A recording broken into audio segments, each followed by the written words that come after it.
This week on Worldwide Gaming, John reviews Watch Dogs.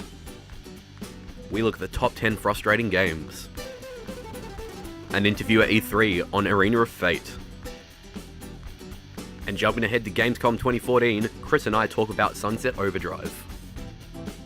Hello and welcome to Worldwide Gaming. I'm your host Ryan. I'm Vince. And I'm John. And today, John, you're doing the top 10 frustrating games. Yes, hair-pullingly bad. How did you kind of rank them? Was it the amount of controllers that were broken, or...? Okay, it was kind of a combination. It was amount of controllers broken, or keyboards, mice, whatever, and the amount of hair loss I suffered as a result. So those two combined then determine the list. If we got a camera behind you, there'd just be like a bald spot. Oh, there's like a giant perfect circle of where you're just going...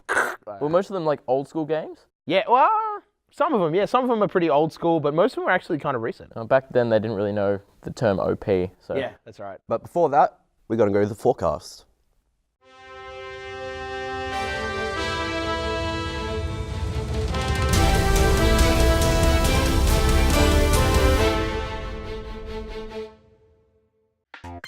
Ever wanted to make your own Mario levels? We never really thought about it, but Mario Maker for the Wii U actually looks pretty good. Coming in 2015, we've given this one a 3.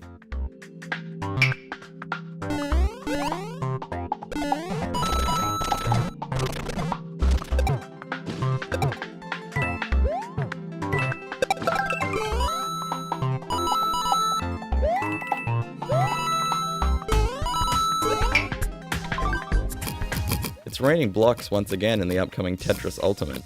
It's coming this year for the PlayStation 4 and Xbox One. We think it looks like the same old Tetris, so we'll need to see if it has any new features before we can get excited for this one. We give it a 0.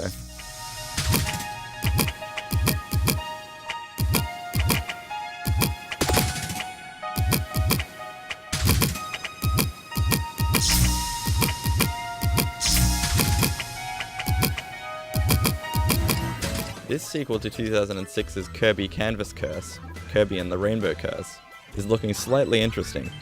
Coming to Wii U in 2015, we give this a 1.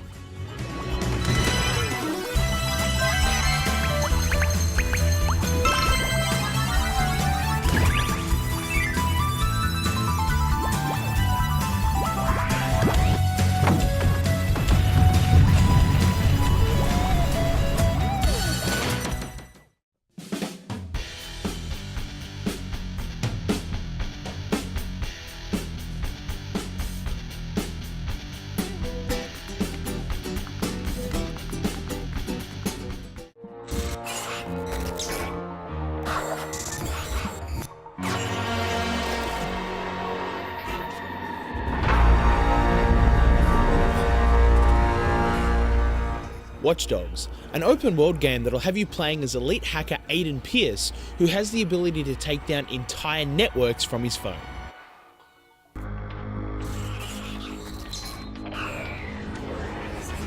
The game is set in Chicago in what we can only assume is the not-too-distant future, where George Orwell's 1984 has become a reality. Aiden is on a job with Damien Brinks, a partner in crime. They get found out and a hit is put out on the two, resulting in the death of Aiden's niece. A year has gone by since the hit, and Aiden sets off on a journey for vengeance, seeking what he believes is justice for the wrong that has been done to him and his family. Ain't the family? Got a problem? Nope. I'll scare him good. You'll never hear from him again.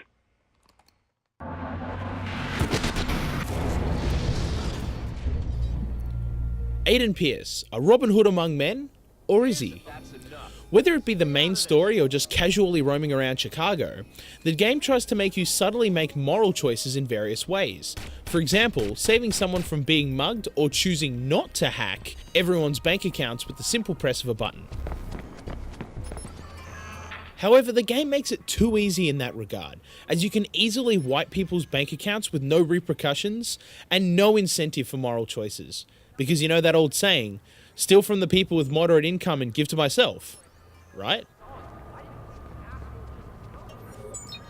The biggest feature of Watch Dogs is hacking. While the demo we saw many moons ago made the hacking seem like a tedious, intricate task, in reality it's the simple push of a contextual button. But is it still fun? Most definitely. While at its core it's very simple, it's entertaining to see what kind of chaos you can muster up. It can be simple things from raising barriers that'll keep you out of sight, to something more insane like changing the traffic lights, or even bursting mains in the road, sending cars and people flying. While it's not super complex, and it might seem like it's repetitive, it never really gets old, as there's always a different outcome depending on how you time it.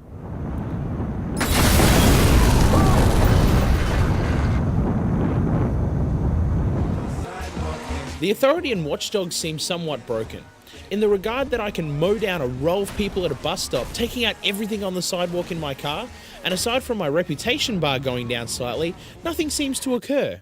But when I pull someone out of a car or whip my gun out in public, someone will invariably call the police. Mind you, this can easily be stopped by pointing a gun at the person calling.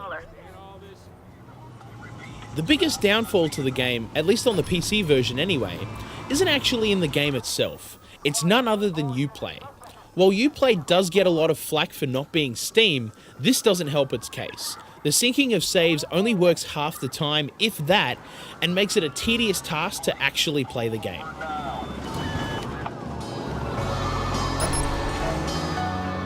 While Watch Dogs is always going to be compared to other open world games like Grand Theft Auto and Saints Row, does it really look and perform better than these other titles?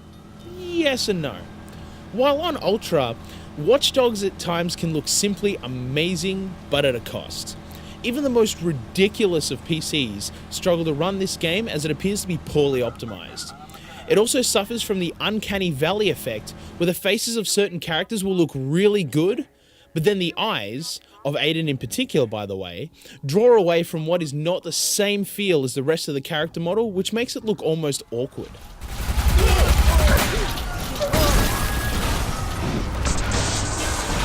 To take you out of the seriousness that is Watch Dogs, you have access to digital trips, which is like augmented reality.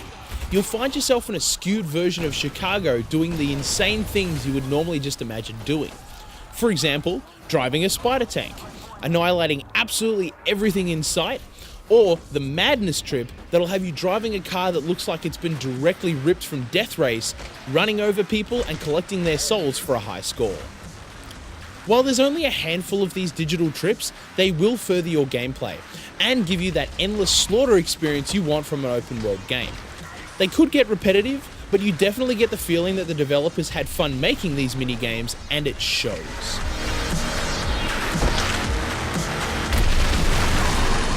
There are other things to do online in Watch Dogs, like racing and free roaming. Some of these are better than others. The racing is pretty average at best, however, without a doubt, free roaming will be where most people find their replayability. Much like Grand Theft Auto or other online open world games, this feature will allow you to pretty much do what you want, whether it be making someone's day miserable or just screwing around with mates. While Watch Dogs might make you question your playstyle or try to make you feel bad, it never really takes away from the game. It's still a solid open world game with a plethora of things to do outside of the main story. Enough hacking to keep you enthralled, and an online experience that has been implemented well.